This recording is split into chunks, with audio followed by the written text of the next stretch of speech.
Have great, minds already seated here in the studio, representatives of different unions. But I'd like to, first get their opinion. Our survey question for today has to do with the Workers' Day. So by the way, good evening, everyone. Thank you for joining us on Network News. So let's hear your response to our survey. And the question is, which of the following deserves urgent prioritization in order to drastically improve the welfare and productivity of Nigerian workers? Now, the first option, living wage reform, that's the adjusted minimum wage and timely salary payments nationwide. I'm already reading the minds of some here.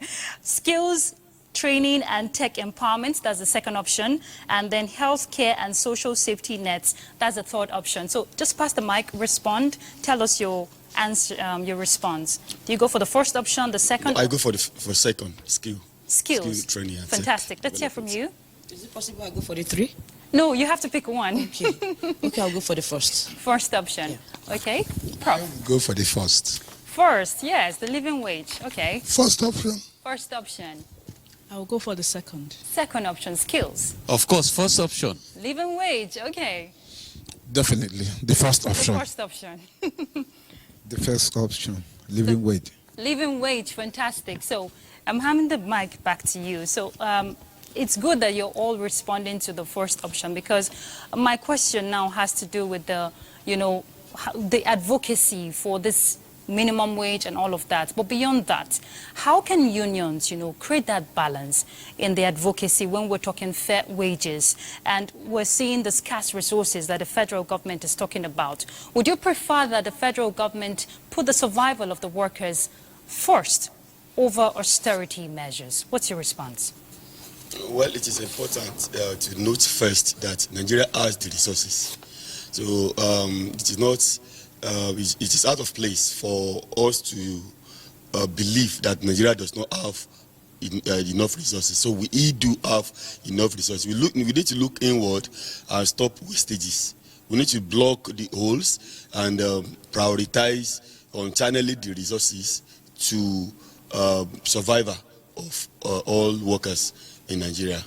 Thank you very much, Engineer John Obajimi. He's the National President, Industrial Safety Council of Nigeria. Let's hear from Professor Theophilus Indubuaku. He's the Acting Chairman, NLC Political Commission.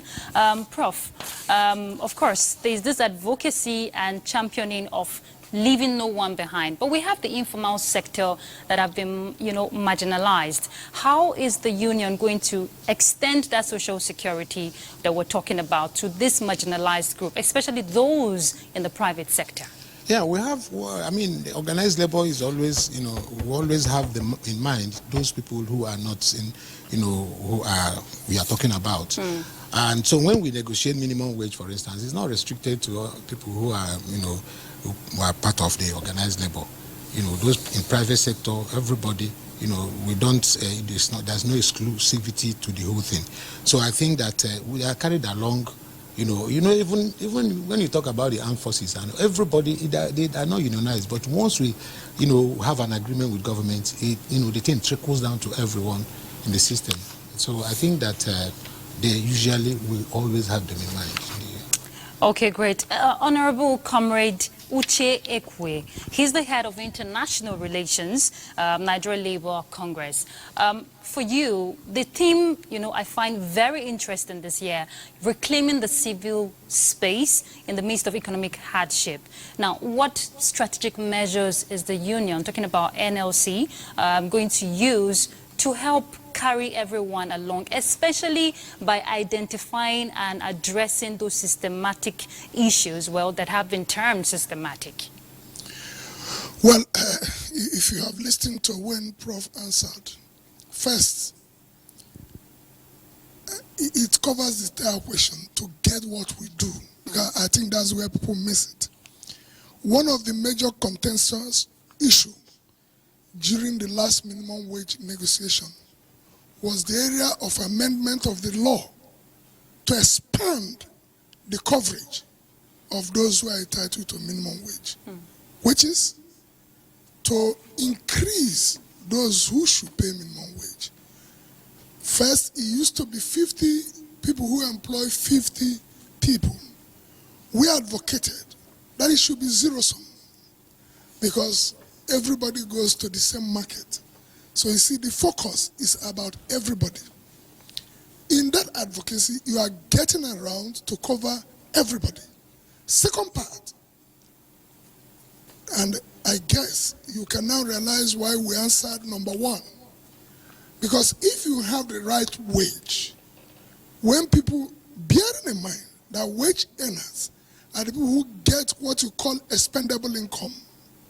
And that is why, if you go to states, once wages are paid, the market women and everybody realizes that wage has been paid.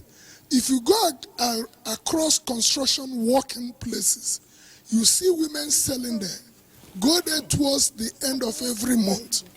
And that was why, if you check, when America went down, the melt down, the Obama administration took up increasing wage as a way of reflating the economy. Okay. Honorable Comrade, I know you have a lot to say. It is your day, but we'd like to hear, comments from other persons. Let's hear from Comrade Gabi Ralph, the regional rep, Coalition of Black Trade Unionists. So we're talking social security, protection of the rights of workers and all of that. Looking at the theme, going forward and having the synergy with the federal government, creating that balance. What's your opinion? Okay, first of all, I want to appreciate the opportunity given to the labor movement to be here tonight. And I will say that flowing with the theme of this year's Workers' Day, which is about civic spaces and democracy. The primary condition to advance and protect the civic space is the right to organize, the right which has been guaranteed by the Constitution of the Federal Republic of Nigeria. When we organize, it gives the opportunity for the foundation for democracy and the ability for workers to come together to express their issues as borders on issues around social security, on wages, is hinged on the primary focus of advancing and